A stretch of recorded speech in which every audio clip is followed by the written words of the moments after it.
Hi, it's Gracie and Scott from Small Worlds Big Adventures, and today we're going to be doing some Reddit responses. Our next story is from r/D&D5E. Am I the asshole for trying to run a game with some bans? Okay, so I'm on the newer end of Dungeon Masters, and I've been playing with my group for, I'd say, 9 or 10 months by now. But I'm still exploring the rules, and yesterday I found out that actually, besides for feats and such that let you do so, you shouldn't be able to use 2 spells in the same turn. I can get why, since there would be some very crazy combos without this rule. Players who plays a divination wizard then went on to explain how much it would be debilitating, the fact that she would become useless, and also that she feels targeted by me regarding nerfs. That is because I banned silvery barbs, like as one of the first rules of the campaign, and also banned the lucky feat. Keep in mind, I did so for every character because I deemed them that much broken, to be honest.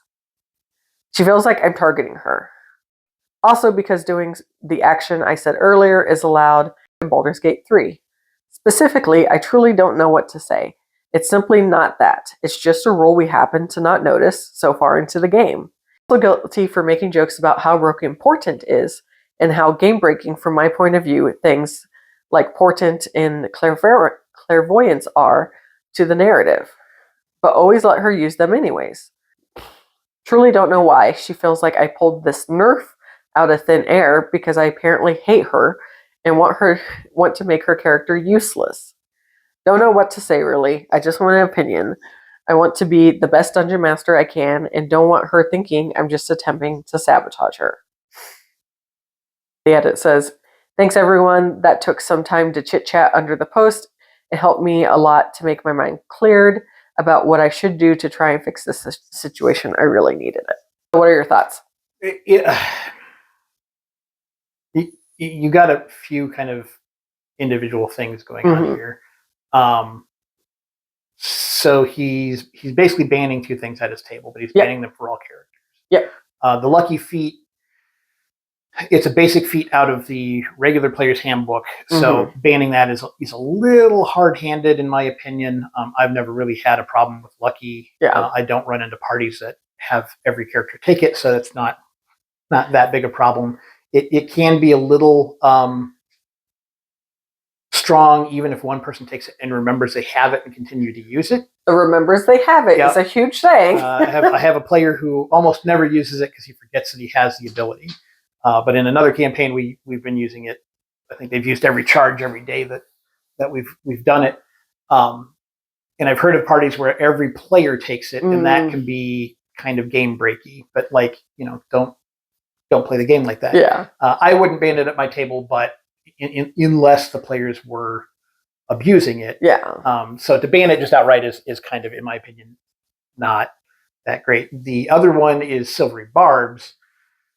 Is a spell that only a few classes can take, and that could definitely feel a little more targeted. The problem is, one, Silvery Barbs is very contentious, especially on like Reddit and Discord. Most DMs seem to agree that it is, at the very least, it punches above weight for a first level spell. It almost certainly should have been a second level spell. It's powerful. It's powerful for what it does, and it's almost certainly, if your table allows it, is a must-take spell. It's the same thing. If only one player is using it and doesn't overuse it, it's not that bad.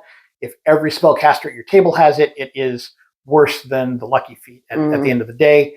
The thing is, it comes from a source book for a specific setting, so saying I don't allow it at my table should not be something that any player thinks twice on, because like that spell just doesn't exist in this world. It's specifically created for this world that it's in. Usually I allow it in my campaigns and it's not been a problem, but again, I don't have players who are inclined to abuse those things. So it's just a little, it's one of those things where this player wants these abilities because they're strong, and then feels slighted because they're not allowed to have them. The Baldur's Gate 3 thing is interesting because, well, I've not run into it. It apparently is brought more people into the game essentially this last year. But the rule set, while it is 5e in the video game, is still a video game. Yeah. And so they work differently, and people are coming into the game kind of expecting certain things to work that don't. And I think he touches a little bit on like the amount of spells you can cast in a turn. 5e has a really weird rule about it. It's basically, if you cast a regular spell as a bonus action, the only other spell you can cast on your turn is a cantrip. But if if for some reason you have multiple actions, you could cast a regular spell in any of those multiple actions as long as none of those spells were bonus action spells. So there's not even a really good explanation of why it's set up like that. It's maybe the game assumes bonus action spells are a little powerful. I'm really not sure why it's set up, but it's a hard rule even to remember because it's so wonky. It'd be easier if it was just, hey, you only get one spell on your turn and plus a cantrip maybe or something like that, but that's not how it works. And even if it did, then that set up some weird things because technically you could cast a spell on your turn, then you could, if somebody tried to counterspell it, you could use your reaction to counterspell it. That'd be casting 2 spells on your turn. So it's just kind of a weird thing to remember. It's also kind of an edge case because it doesn't come up that often, but it's just something you kind of need to, kind of helps to know offhand when it does come up, how to resolve that. Yeah, so I can't really speak from the dungeon master side of things because I've not been one. I haven't been a player. I've been a player at your table. And like, I think every campaign we have, you kind of like X off certain things. Either because the campaign, it's not going to make sense for, or it'll break it too much. Your players always joke about no orphans, no evil, no flying. Yeah, pretty much. Yeah, that's my general set of rules at any rate. But having said that, there have been a time or two, like during gameplay, where either we've disagreed on how a rule gets carried out or something that's happened. And for better or worse, we're married. So we get a lot more time to process that. Sure. But normally, like, by us just sitting and talking it out outside of game, like, we get on the same page and, ultimately, like, you're the one who's creating the structure for the world and I'm just playing in it. So, like, if somebody's got the final say, it's you. Yeah, ultimately the gamekeeper is the arbiter of the rules. Yeah. And there's a couple reasons for that, and there's a reason why it's kind of generally considered bad form to argue, especially at the table, about a ruling, is because even if the rule is that the gamekeeper makes is almost certainly incorrect or done wrong, to sit and argue about it is going to stop game flow. Yeah. And that's going to affect everybody else at the table too. If the rule only affects you or something like that, it's almost always better to go ahead and like just accept it and roll with the punch. And then after the session, sit down and discuss with the gamekeeper, because like if it's something that important that you want to sit down afterwards and talk about it, then you kind of need to work that out, because like maybe at the end of the day, this is not the table for you. Or maybe, you can convince them, hey, this didn't seem right. Maybe we need it's fine in the moment, but maybe you need to re-examine that ruling. And most gamekeepers hopefully will be willing to discuss, a rules change or even a re-edit how the session went if it was bad enough, and say, hey, this guy didn't die or something like that. Yeah. That's a little harder to do, but it's one, you kind of want to keep the session flowing, and to stop and descend into arguments every couple hours is just not going to do that. And you've definitely done a good job of like retconning something afterwards if you misunderstood something, or if we decided like on a new way to interpret something. But kind of the reverse too. At our table, we realized, what's the pillar, the dog thing I use for healing in Draco Sky? The spell? Yeah. I get to put down a little spirit animal, and people can walk in and out of it once every round to get healing for X amount of healing. D6. Yeah. Which turns out to be quite powerful. We in our game we can use it as a special feat, and so like we would always do it after battle to just get our health back up. Yeah. But because it healed so much, you kind of reevaluated how we do healing in the game, because most of the other healing is not as strong. Yeah. Yeah. I mean, that was so. Almost ought to look up that spell. Yeah. So two things kind of happened when we were kind of looking it up, and like for that campaign especially. One, it did seem a little strong, so I ended up doing some research on it, and eventually, and I think that was after I did. This was a while ago. When I did that research, but they ended up errating the spell. The spell doesn't do that anymore. Oh, it only has a handful of charges now. Interesting. So you can't just keep bouncing around in it. Which I think I brought up. Yeah.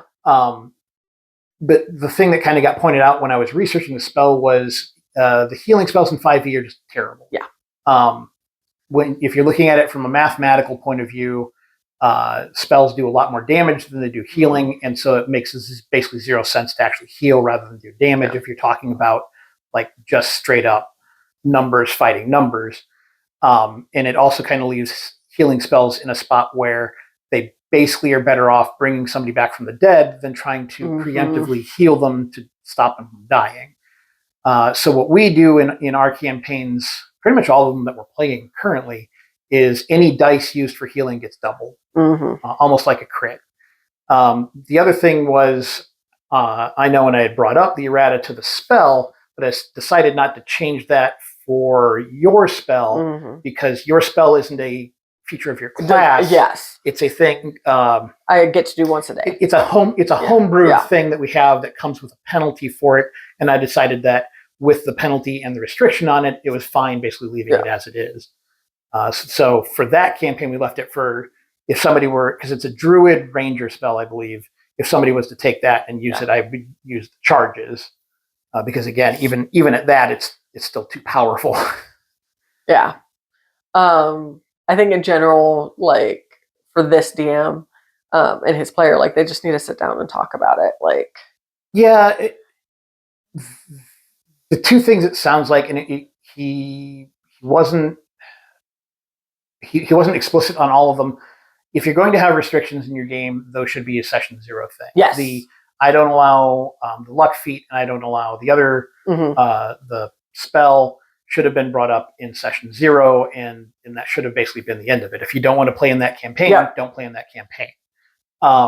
He mentions, I believe it was the confusion of the double spell thing that they ran into later on. And again, it's one of those things where if, it's fine to sit down, but at the end of the day, the gamekeeper is going to be the final arbiter of whether they want to allow it or not. And it was they were doing it wrong on top of that. It's not even something that he's coming up with. It's just they didn't realize it. And it is an easily skippable rule in the rule book.